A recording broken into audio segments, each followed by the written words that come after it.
principalmente com glóbulos brancos baixos, com alteração de plaquetas, né? Vai ser feito algo extremamente personalizado para ele. Por isso que é importante estar em constante avaliações clínicas com ele. Se ele está com a imunidade, né? Se tá com a imunidade baixa, talvez não seja o momento, talvez seja o momento de fazer alguma coisa no prédio, ou alguma coisa em casa, outras formas de outras maneiras. Outros ambientes que não ponha ele em academia, em risco de alguma coisa assim, de um ambiente que não seja legal naquele momento, né? Oi, Letícia, sim, voltamos. A gente está falando aqui, caiu, voltamos, de volta aqui. Mas aproveita. A Lê está perguntando se alguma suplementação é necessária. Aí a gente falou que a gente estava falando, né? A equipe, né, as pessoas vão ser cuidadas e vão ser tratadas, né, no sentido de que tem uma equipe para esse olhar. E eu acho que o nutricionista que vai olhar a necessidade disso, se realmente é necessário, né? Porque muitas vezes isso também pode não ser necessário. A própria alimentação, né, como ele melhora a alimentação, às vezes não precisa de suplementação, mas isso realmente quem vai falar é o nutricionista a partir de uma avaliação que ele faça, né? Também. Tem mais? A Rosi está compartilhando com a gente que ela está super triste por ter que parar o CrossFit. E o Dr. Sandro está comentando que são muitas informações importantes. Que bacana. Mas é isso, né? Ela acabou de falar uma coisa bem bacana, assim, apesar de ter um diagnóstico, um momento, às vezes, do tratamento mais intenso, uma doença que, né, de algum momento está um pouco mais avançada em alguns aspectos, mas a pessoa está com uma boa qualidade física, está conseguindo fazer coisas que para ela façam sentido, que para ela dá bem-estar, que ela se sente melhor. Então a gente está indo no sentido da saúde, né? Que a saúde é isso, a gente se sentir bem, aquilo que faz sentido para a gente. E não existe receita do que é melhor, do que é mais indicado, porque, de novo, essa eu acho que é um complicador hoje que a gente está vivendo também. Apesar de a gente ter muito estudo, os guidelines, ou seja, as grandes diretrizes para a gente pensar, elas também dão linhas muito gerais. Sim. Porque, de novo, é isso. É a pessoa que está naquele momento, com aquele diagnóstico, com aquela histórico, e estavam bem... Acho que é bem isso. São linhas gerais que te dão segurança, que tem evidência de que isso é muito bom, isso faz bem, isso pode ser bom durante qualquer momento do tratamento. Mas o como, o quanto e de que jeito vai ser sentadinho olho no olho, né? Não é até importante dizer para o paciente, né, que apesar do guidelines colocar que é 150 minutos de exercício físico semanal, se você fizer 50 semanal, tá ótimo, você fez. Né? Mais importante do que a intensidade é a sua frequência. Né? Então, você fazer algo é mais importante do que você não fazer nada. Então, ela vai pensando que isso é uma progressão. É algo que você vai incorporando na sua vida e que você vai ganhando resistência, você vai ganhando bem-estar e os benefícios disso, seja em qualquer momento. Como é que chama que falou do CrossFit? Que tá chateada, que tá tendo que parar o CrossFit. Porque na verdade, assim, é um momento que, realmente, Rose, o CrossFit nesse momento não é o mais indicado, mas existe inúmeros outros tipos de esportes que você pode estar fazendo. Então, de repente, até o momento de você redescobrir algo que você também possa gostar, né? Que o mais importante é ela fazer alguma coisa com segurança, mas fazer, né? Quem sabe uma dança. Tem aí, Nath?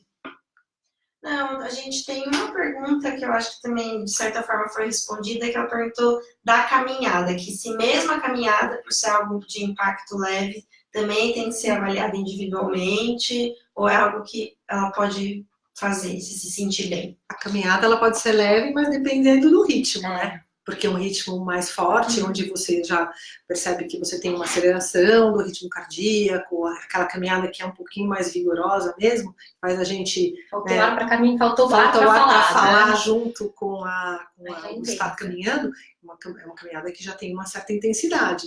Então, tudo isso precisa ser pensado, né?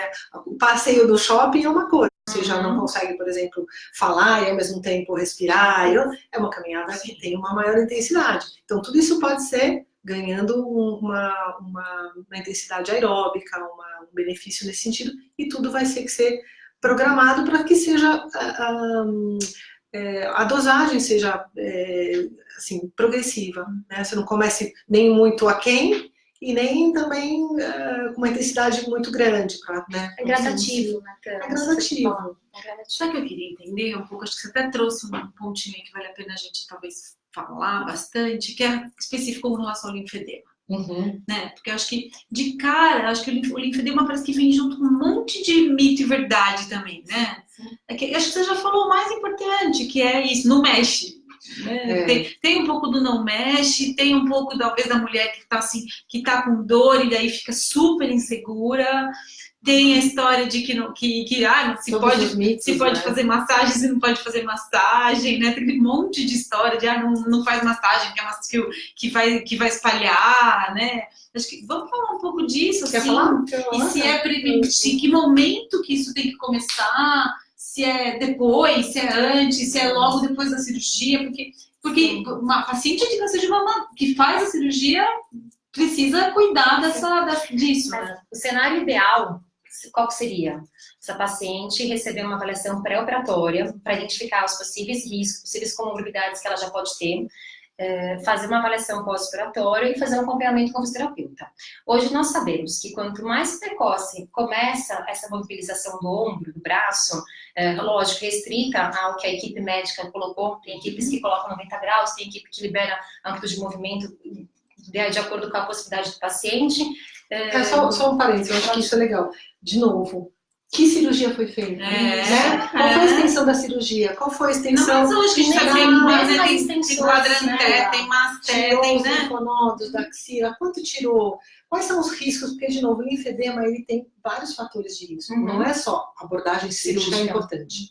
A abordagem de retirada dos linfonodos, dos gânglios da axila é muito importante.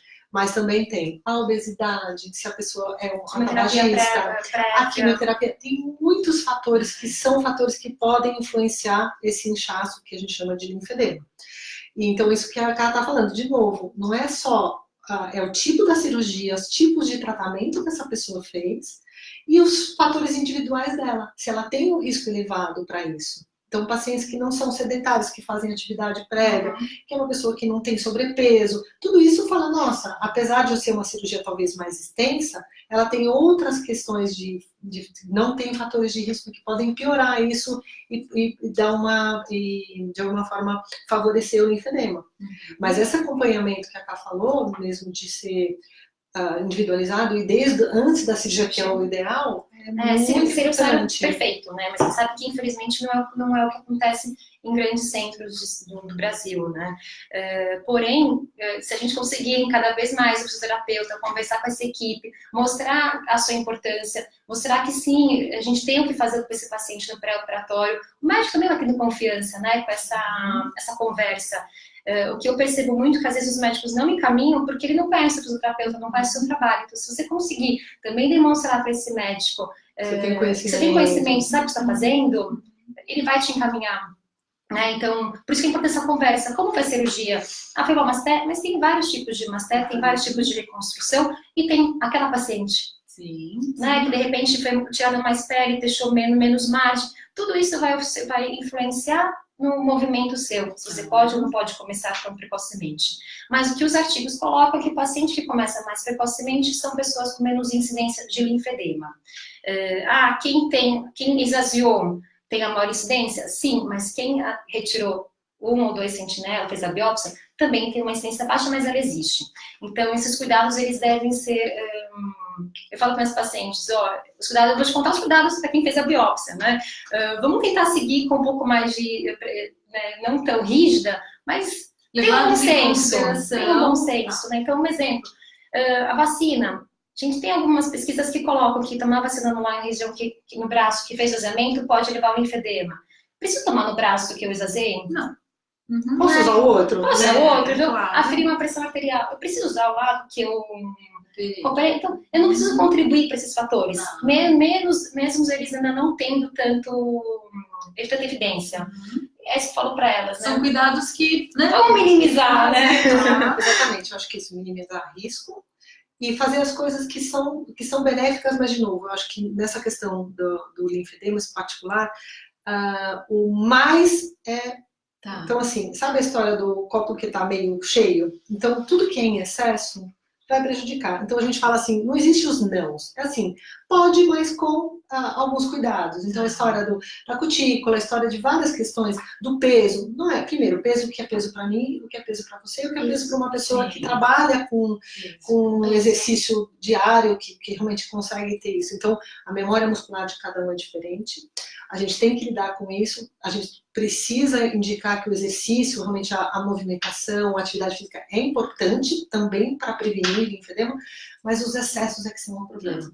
A graduação disso, então, é uma cirurgia. Se a gente for pensar que qualquer cirurgia a gente tem que cuidar, Tem limitações. que tem limitações que você vai ter que fazer são progressivamente. Não existe, né? À toa que existe pré-operatório, Exato. pós-operatório. Então, o que a né? gente faz é acompanhar essa progressão do exercício, porque também músculos fracos, a gente Geram sabe que... mais linfedema. Então, se a gente tem bomba muscular funcionando, isso favorece toda a drenagem linfática. Então, a gente precisa estimular isso. A gente precisa que a pessoa se mexa, se movimente, faça exercício, isso vai ser benéfico. Então, é um fator de proteção, desde que seja bem dosado e não seja do 0 para 80. É isso que a gente fala. E assim, colocando, né? O nosso corpo tem sistema linfático e sistema venoso. Diferente do sistema venoso, que a gente põe uma perna para cima, a drenagem não ocorre, né? Assim, quando é uma questão venosa. O linfático, quem faz essa drenagem é o músculo. Então, a gente precisa da contração muscular para ter a drenagem. Então, quando a gente fala assim, se eu fizer a massagem na paciente, eu vou disseminar, a pessoa não poderia nem se contrair, porque a própria contração muscular a respiração já também, faria né? isso. Tem né? várias Então, coisas. assim, A própria é um respiração mito. E é um mito favorece a drenagem. que se o fisioterapeuta tem de novo, essa base para chegar para o médico ou para o paciente, falar assim, não vou disseminar nada, né, e explicar isso para o paciente com tranquilidade e com firmeza, o paciente vai se sentir seguro e vai aderir a essa terapia e vai receber essa drenagem que também vai fazer bem para ele. Mas não é só drenagem, né? O tratamento do linfedema, ele não se baseia apenas na drenagem. A gente tem vários outros alicerces para isso, para ter um bom resultado. Às vezes, na verdade, só a drenagem infelizmente, não resolve. E daí é o indicado, muitas vezes, que é isso que a gente falou, né? Às vezes o exercício só, a indicação de você fazer isso já melhora, muitas vezes nem às vezes precisa, dependendo se é uma coisa leve. Acho que o médico fica muito focado nessa questão da drenagem linfática. E aí é uma das técnicas. Avaliação, né, se já temos um problema ou não, qual é o mais indicado e como é que dá para resolver. Não tem um problema. Eu acredito muito que um paciente bem orientado é um paciente com menos riscos. Porque ele já se identifica. E aí ele já procura o fisioterapeuta para evitar que isso se instale, né? Então, um paciente chega no consultório com 4 meses com linfedema, é um linfedema crônico que vai ser muito mais difícil a gente conseguir reverter. Agora, no começo, é muito mais fácil a gente conseguir tratar isso e realmente resolver. Não evoluir, né? A educação acho que é primordial, né, para o paciente.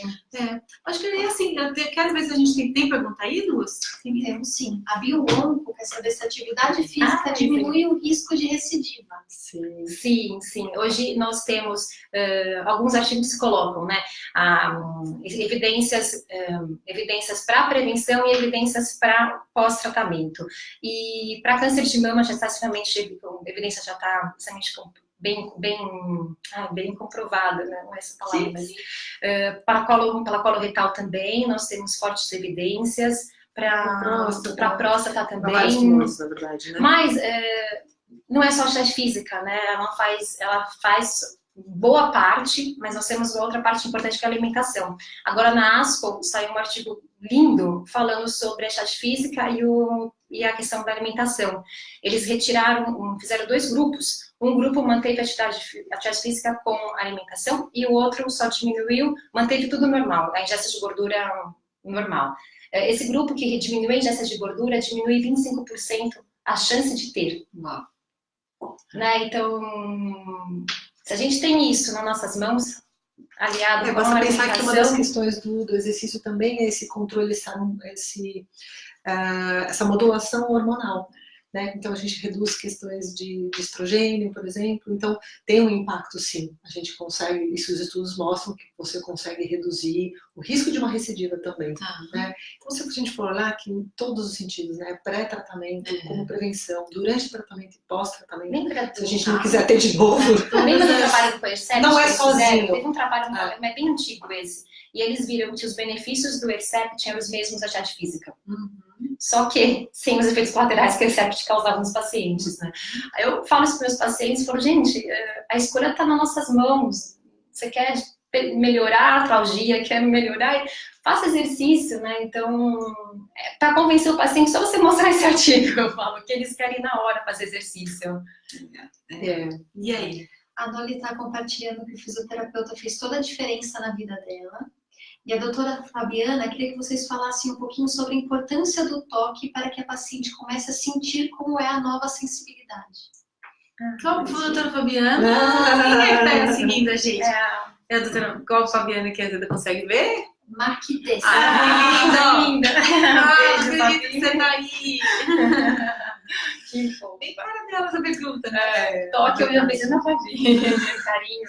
Eu acho que ela falou uma coisa muito importante e eu acho que a gente acredita nisso, que todos os profissionais envolvidos no cuidado do paciente, a fisioterapia é aquela que toca, né? Só que diferente do cirurgião, é aquela que vai tocar em muitas dores, né? E dores que às vezes quando a gente toca fisicamente, a gente está mobilizando, inclusive, questões emocionais muito fortes. Porque depois desse tratamento, dessa cirurgia, realmente é aquela pessoa que tá tocando alguma coisa que foi às vezes retirada, né? Que é um momento difícil, de alguma forma, assim, é uma perda, né? E a gente tem que pedir muita licença nesse sentido e ter muita sensibilidade para, tanto do ponto de vista, claro, emocional e que isso é super importante, e também respeitar isso, respeitar os momentos, por exemplo, de uma cirurgia, aquilo que o tecido vai exigir da gente mobilizar. A gente tem muita técnica de terapia manual para isso, então os momentos onde a gente pode melhorar. Tem muitas dores que tem a ver com os cordõezinhos linfáticos, tem essa questão da perda de sensibilidade, porque a gente mexe muito na axila, muitas vezes, né? Então você tem uma alteração de sensibilidade, a paciente fala assim, puxa, parece que eu estou sentindo, parece que eu sinto muito ou não sinto nada. É uma sensação que a gente chama dessas desestesias, essas alteração que pode ser um formigamento, ou pode ser também uma dormência, uma sensação, nossa, eu não sinto nada aqui. Às vezes vai o braço todo. Isso é porque a gente mexeu, o cirurgião acabou mexendo nesses nervos que ficam na região da axila, e pode ser muitas vezes bem transitório, isso demora, e cada cirurgia é uma cirurgia, cada pessoa é uma pessoa. Então a gente pode ajudar nesse processo de melhorar essa sensibilidade, voltar essa sensibilidade através das técnicas da fisioterapia, e devagarzinho ela vai voltando, né? Às vezes não volta totalmente, acontece, às vezes volta totalmente, e aí é um momento que tem, às vezes a gente pode pensar que tem alguns meses que isso demora, mas eu acho que com a intervenção da fisioterapia, eu acho que você reduz muito isso, né? O tempo disso acho que acaba sendo reduzido porque a gente favorece essa volta mesmo, essa estimulação, né? E acho que esse toque, é o que a Tânia falou, a gente toca na ferida, a gente toca na dor da paciente, né? No local que ninguém tá tocando, nem ela. Né? Então, quando a gente toca na dor dela, a gente melhora a dor dela, física e emocional também. Eu acho que o físico tem muito disso, né? A gente conversa com as mãos e vai sentindo até onde a gente pode ir. Tem momentos que realmente é bom. Tem sessão que a gente fala, é aqui o nosso lugar, né? Tem que ir para outro caminho, mas é um trabalho muito... Não, e eu tô pensando muito aqui, né? O quanto para conseguir ter essa sensibilidade...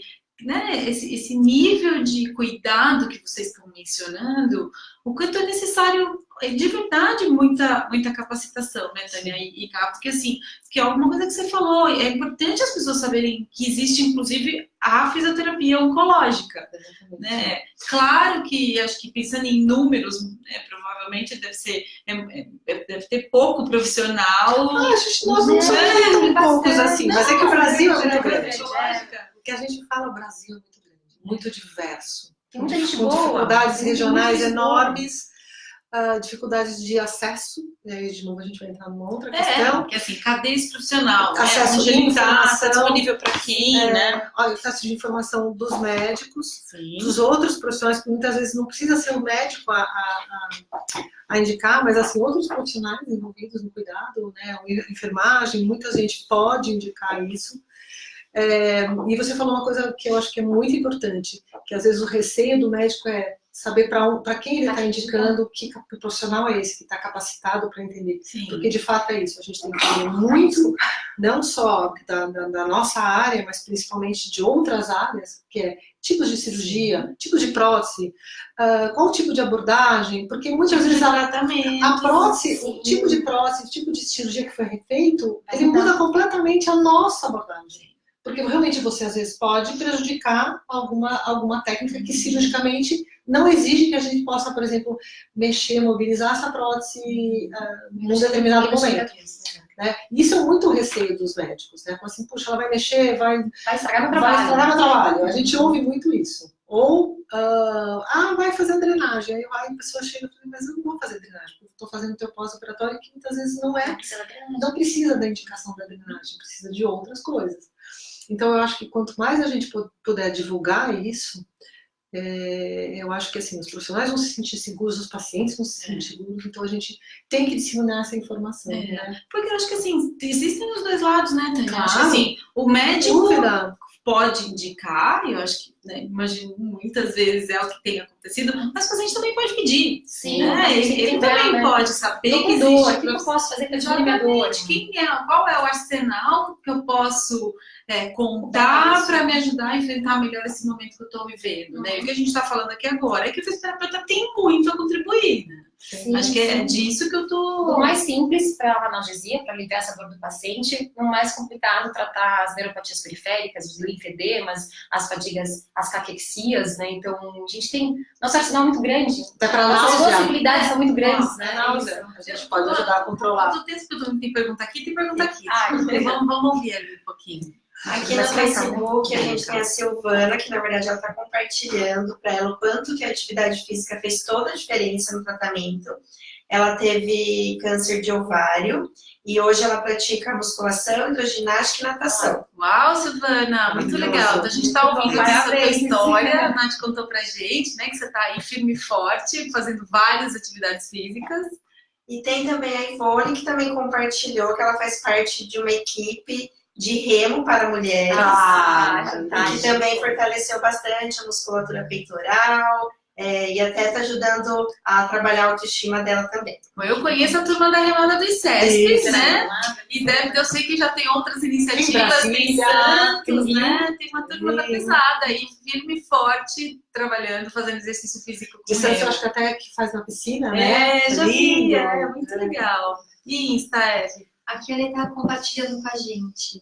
Acho que até há pouco o repouso era sinônimo de melhora e cura. Muito legal vocês desmistificarem esse tema. Sim, importantíssimo, né? E aí a Estela está perguntando para vocês, na falta desse profissional, o que fazer? É uma insegurança muito grande, principalmente para alguém que tem meta óssea. Eu acho que é ótima a pergunta dela e o que eu acho, o que a gente ouve muito, né? Então, assim, tá comum, que eu acho ótimo, né? O médico fala, vai pra academia, vai andar, vai fazer se mexer. E aí as pacientes, né, se inspiram, se encorajam, opa, vou ali na academia, e aí dá de cara com o professor da academia, que vai parar pra ouvir, vai fazer lá a entrevistinha inicial e a paciente conta, né? Que ou ela tá em tratamento quimioterápico, que ela tem um câncer, e o cara faz assim, então. né? Se falar meta-óssea, então, piorou. E a gente já escutou muito isso, né? Tipo, não sei mas tá certo, porque sim, isso. Tem algumas situações, né? Porque, de novo, né? Momentos de doença, tipos, né, de estadiamento, tudo isso conta. E é claro que quando existem algumas questões importantes como isso, precisa um olhar bem diferenciado, uma avaliação isso é muito importante. Então, primeiro, acho que não só o educador físico, o fisioterapeuta, então, precisa serem pessoas que tenham um conhecimento, né? Para sentir seguro de que ele está fazendo a coisa certa, que ele está fazendo uma coisa segura e que ele pode prescrever o exercício, seguir com essa pessoa. Então, eu acho que dentro disso, acho que uma das coisas que a gente, quando pensou no oncomovimento, era um pouco isso. Então, divulgar. Acho que a gente sente isso, a importância de nós, fisioterapeutas oncológicos, divulgar isso, a importância disso. E também a gente começar a capacitar essas pessoas, ou que essas pessoas procurem essa capacitação. Tem muito lugar, tem muita coisa bacana. Vamos aproveitar. A Tânia está falando, de verdade, a gente ia chegar nessa parte aqui. Mas é super importante. Eu acho que as meninas têm um projeto super bacana, que parceiro nosso aqui no Oncoguia, tem um monte de bracinhos. Mas fala então pra gente, né, o que é o oncomovimento e como é que ele está acontecendo. Bom, o oncomovimento, na verdade, nasceu com a Camila, que é, eu diria que é a mãe do projeto, estimulada por o seu médico, o seu mastologista que ela trabalha, e aí ela me procurou para pensar nesse projeto juntas, mas a necessidade, aquilo que a Camila sentia e que a gente compartilha, é exatamente isso. A gente vê e tudo está mostrando, todos os estudos, tudo que tem de mais novo, a ASCO, se falar muito disso, acho que em todos os grandes centros já entendeu que exercício físico regular, ele é um grande arsenal na questão do câncer. Então a gente precisa divulgar isso, né? A gente precisa divulgar isso de uma forma séria, com conteúdo, mas assim, divulgar para as pessoas, pacientes ou não, então, o público em geral, essa é a importância. Dentro do meio de saúde dos profissionais também, então a gente falar sobre isso, fomentar essa discussão, porque eu acho que isso também é a pessoa que vai falar, mas chega para o médico e fala assim, mas eu ouvi falar que eu devo me exercitar. Então você começa a criar uma massa crítica mesmo de vamos discutir isso de uma forma séria. E a gente precisa também formar pessoas, ou então que as pessoas busquem essa informação. Então eu estou pensando nesse educador físico aí, né? Desse professor ali da academia, que de repente estravou, ele é um que precisa isso, e que pode buscar essa informação com vocês. Com a gente, com outras pessoas, com o próprio os pares, né? Então, assim, tem muito educador físico que tem essa capacitação, e que está trabalhando muito bem, e que é isso mesmo, que está junto na equipe em vários lugares, academias ou em centros maiores. Então isso é muito importante, a gente começar com esse movimento, assim, eu acho que só ajudar a desmistificar e fazer com que isso aconteça de fato, né? Eu acho que ser mais um peixinho aí que está remando nessa direção. A gente sente que a gente tem esse papel. O que já tem de prática? Fora o Insta, fora o Face, né? O site já entrou, não? Já tem. A gente está começando os videozinhos, vai com muita coisa, né? Então tem que fazer os vídeos, tem que fazer o conteúdo de site, muita areia pro caminhãozinho. Mas isso veio um baby nosso, né? Que é o nosso queridinho, que é o Projeto Mulheres em Movimento, o qual o Oncoguia é nosso parceiro. É um grupo de mulheres para fazer atividade física, um grupo metastático de mulheres, para fazer atividade física ao ar livre. Nosso grupo é composto por uma educadora física, né? Uma nutricionista, a doutora Satiko, e nós vamos prescrever exercício junto com a educadora física para nossas pacientes. E o mais bacana é que são 10 mulheres completamente diferentes, mas que a gente vai conseguir fazer um treinamento em grupo e ao ar livre, que é o que elas adoraram, né? O Projeto Mulher e a Larissa, que é a educadora física, que vai fazer o treinamento com elas, esse projeto já existe há muitos anos, né? Que é o Projeto Mulher. Então ela tem essa expertise de trabalhar em grupo e ao ar livre. E também a expertise de trabalhar assim, como ela trabalha com mulheres, e a gente tem um universo de mulheres que passaram pelo câncer ou estão passando pelo câncer. A gente resolveu juntar isso. Então, a nossa parte de avaliação, de acompanhamento dessa paciente, junto com ela e junto com a nutrição. Então, a gente faz realmente um trabalho conjunto, cada uma, assim, somando, para que esse cuidado, que é especial, né, que assim, que tem algumas coisas mais específicas que a gente precisa cuidar. Já começaram as coisas reuniões com ela. A gente vai ter a primeira avaliação e a gente vai começar até o final de agosto com um grupo já botando para quebrar, botando o bloco na rua. Não, quebrar não. Botando pra se mexer. E tem essa coisinha mesmo, né, de que paciente metastático. Tem É, metástase pode ser vários tipos de metástase, ósseas ou não ósseas, né? Isso não importa.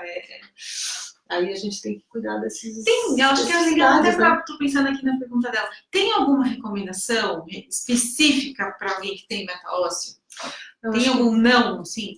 Assim, eu acho que então, a gente tem vários tipos de metástase. Então, a gente tem aquelas que favorecem, às vezes, o osso ficar mais frágil, né? Então, a que a gente chama de osteolítica.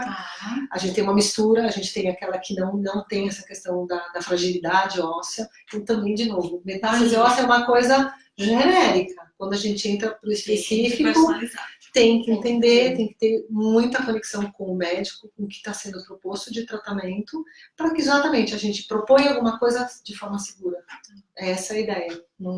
De novo, não tem receitazinha, né? Claro que tem algumas coisas com peso que a gente precisa evitar, mas também aonde é essa metástase, digamos, óssea? São os braços?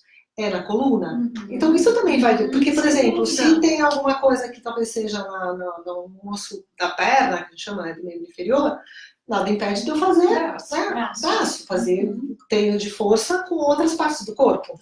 Então é tudo, de novo, muito personalizado. Muito bom, muito bom. E aí? Aqui tá ok. A Livina, ela está comentando com a gente que ela teve um liposarcoma na coxa há 4 anos. E ultimamente a perna está sempre inchada. Ela deve procurar um fisioterapeuta?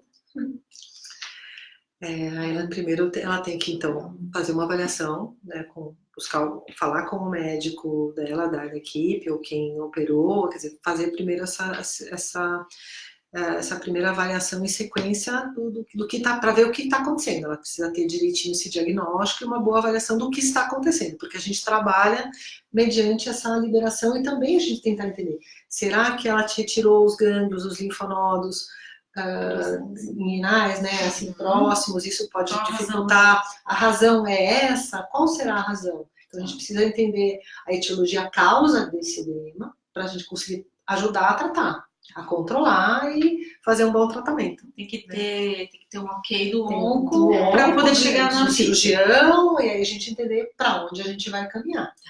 Não é chegar lá na fisio, eu tô com dor aqui, eu tô com inchaço aqui, eu vou lá e vou fazer o quê? Se a gente não sabe direitinho o que tá acontecendo. Eu imagino que deve ter várias situações, inclusive, que vocês precisam conversar com o onco, né? Pega o telefone, liga, fala. Junto. Tá assim, tá evoluindo assim, melhorou, não melhorou, como é que a gente vai... E, na verdade, eu acredito muito que o fisio é o primeiro a ver as possíveis complicações. Né? Então, vai de mama, tá com alteração de coloração nessa mama, o paciente está com falta de ar, tá com constante, a mama está começando a endurecer. Então, se você está acompanhando, você tá a primeira a ver as possíveis complicações ali. Então, reencaminhar para o médico. Vamos ver o que está acontecendo. Ligar para ele e falar, olha, tá acontecendo isso. É normal nesse caso, né? Deixar também que você está observando, isso é muito importante. E aí? Zenilda está dizendo parabéns pelo profissionalismo e eficiência. E a Lavínia está agradecendo. Legal. Acho que assim, Muita coisa, né? Muita coisa. A gente acabou olha, falando muito da mama. Pensando em outros tipos de câncer, assim. Porque eu sei que tem o físio dentro do hospital que ajuda lá, né? Desde aquela coisa da bolinha, né? Quando tá fazendo de físio. Tem a turma da físio da UTI, né? Que também fica mais focada na reabilitação. É que a gente estava falando da atividade física. Aí a gente foi mas tudo isso pelas perguntas, né? Também dentro do guarda-chuva do fisioterapeuta oncológico, né? Sim, sem dúvida. É que, como você falou, tem diversos gamas de atuação. Ele pode atuar desde uma UTI até no ambulatório, como numa clínica de esporte. Ele está presente, então ele pode estar presente em todos esses momentos, ele pode estar nessas frentes do fisioterapeuta, né? Não é exclusivo de uma clínica. Eu acho que o que a gente está entendendo é que, assim, independente da área de atuação do fisioterapeuta, o fisioterapeuta está tendo que lidar com essas pessoas. Sim. Que a gente vive esse grande boom, né, de incidência de câncer. Sim. Então a gente vai ter que lidar com isso. A gente vai ter que se capacitar em qualquer área da fisioterapia. A gente vai ter que ter aquele conhecimento mínimo, importante para a gente, qualquer um de nós, em qualquer outra área da fisioterapia, saber lidar e identificar algumas coisas, né? Encaminhar, enfim, eu acho que é isso. E acho que voltando um pouco para o que você falou do gancho da Ana ontem, né? O quanto esse olhar precisa ser multi, o quanto isso ainda garante muito, sim, acho que um bem-estar ainda maior para o paciente, né? Quanto mais multi o olhar puder ser, né? O resultado de cuidado e de sucesso para o bem-estar dele, né? Para a pessoa voltar a tudo aquilo que é importante para a vida dela, né? Que faz sentido para a vida dela, né? Desde a questão, as pessoas são tudo, né? Tem todas as dimensões. Eles ficam muito mais seguros, né? Quando essa equipe está se conversando. Voltar a trabalhar, né? Sim. Isso é uma coisa que impacta muito, financeiramente, emocionalmente. A Evelyn tá querendo que a gente se despeça do Instagram. Que o Instagram corta a gente. O Face deixa a gente continuar, mas o Insta faz a gente parar em 1 horinha. E já estamos dando 1 horinha de bate-papo. Então, tchau. Tchau. Então, não foi animada. Eu acho que rico que é. Eu acho que a gente poder, nessa primeira conversa nossa, né, desmistificar o que eu estou ouvindo, assim, é que é sim possível, mas o quanto é importante olhar para suas, né, para quem você é nesse momento, para a fase que você está, para o tipo de situação que você está enfrentando, e tomar essa decisão e definir talvez esse treininho aí, né, essa escolha da atividade física junto, né, junto com vocês mesmo, né? Fazer parte da vida. Acho que a gente tem que entender, se a gente quiser ter qualidade, né, de vida e de envelhecer bem, também é isso, né? A gente tem que envelhecer bem, não tem que. Eu penso isso, todo mundo tem que estar assim, não adianta chegar lá na frente, tudo meio. Né? A gente está vendo os benefícios do exercício físico para a questão do Alzheimer. Gente, tem muita coisa incrível acontecendo, né? Para a gente deixar de dizer, não. É que o ser humano, como outros bichos, como dizia o Dr. Dowler, né? A gente não foi feito para ficar lá. Você não vê uma girafa, e aí, macacada, vamos se mexer, né? A gente foi feito para também conservar energia, né? Para aquilo que interessa. Então é difícil, né? Duro começar. Mas é rotina, né? É uma questão de rotina. A hora que você começa a ver, parece que daí realmente você fala. Você não consegue mais não fazer mais, né? Você não você faz. Você sente, é muito bom. Isso. Começar às vezes é difícil. Mas depois que você consegue começar, vira prazeroso e você quer se manter naquilo. E eu acho que o que vocês estão trazendo que acho que é muito importante, né? É o quanto é possível. Né? Eu acho que mesmo essa questão de até para fazer uma caminhada, principalmente se estiver passando pelo câncer, precisa ter o ok ali do onco, né? Essa questão da segurança é importante, né? As pessoas falam, putz, mas como é que eu começo? Né? Então, se a gente conseguir, acho que essa questão de realmente dar informação, a gente multiplicar isso, e que isso seja, assim, o fato desse grupinho, por exemplo, das pessoas com metástase, ou não, né? Que é o outro grupo que a gente tem também, que aí não importa o momento da doença, e a gente está fazendo esse trabalho também, que isso seja multiplicado, né? Que várias pessoas façam essa prescrição e, assim, né, educadores físicos, fisioterapeutas, todo mundo remando nessa direção, né, se capacitando para isso, porque a gente precisa. É uma necessidade muito também, grande. Acho que é importante as pessoas sempre vou memorizar. Não é fácil começar. Mas não desista de começar. Coloque isso na sua meta pessoal mesmo, né? Nem que for 5 minutos, 10, 15. Mas é importante você criar esse hábito e não desistir dele. O resultado no fim vai ser muito benéfico. Então, pensa no resultado que você vai ter para você conseguir começar. É isso aí. Gente, acho que o nosso tempo deu. Eu ficaria aqui com vocês, acho que a gente vai longe. Mas eu queria que, sei lá, talvez vocês dessem um pouquinho de recado final, o que vocês escolherem. Bom, primeiro eu acho que agradecer a oportunidade, porque eu acho que o Oncoguia tem isso, né, que é uma enzima catalisadora, né, de coisas importantes, de coisas que acho que fazem a diferença na vida das pessoas, que é a informação. Né? Eu acho que eu compartilho isso com você, Luciana, que a gente conhece há bastante tempo, e é isso, se a gente puder deixar essa sementinha, que algumas pessoas ouçam, entendam que isso é importante e possível e comecem a multiplicar essa ideia, porque isso vai fazer diferença na vida das pessoas, né? De cada um que a gente conhece, isso prevenir, melhorar durante esse caminho, que às vezes é difícil, né? Eu sei pessoalmente, você sabe disso. Então, e eu acho que isso é que a gente quer deixar de recado e agradecer a oportunidade de estar aqui. Só a primeira vez. E você, Karina? Concordo com as palavras da Tânia e aproveito também para agradecer novamente. Muito obrigada por esse espaço. E também acho que as pessoas, por favor, entrem na nossa página para conhecer oncomovimento.com.br, nosso Insta Oncomovimento, nosso Face Oncomovimento. Lá a gente tem algumas dicas, a gente tem alguns assuntos também sempre muito pertinentes com relação ao exercício. E também, quem tiver dúvida, manda pra gente lá, que a gente não respondeu aqui, nós vamos estar respondendo lá no nosso Insta, ou pelo Instagram de vocês. Sim, a gente segue aí bem pertinho, tem várias iniciativas junto com as meninas do Oncomovimento, e a gente fica por aqui hoje, encerrando o nosso segundo dia da nossa Semana da Qualidade de Vida. Amanhã tem mais, a gente vai falar de fertilidade. Acho que vem um fertileta conversar com a gente, doutor Alexandre. Então, sei que é um tema aí gigantesco. Já fiz aqui spoiler que a gente vai fazer mais Semana da Qualidade de Vida, porque eu sei que ficou um monte de tema de fora.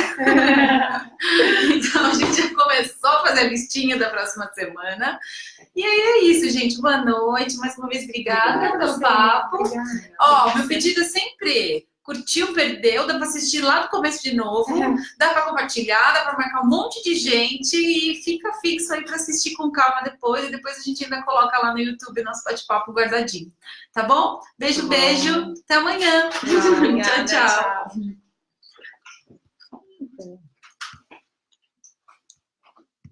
Acho que a gente não vai encerrar nem, não vai...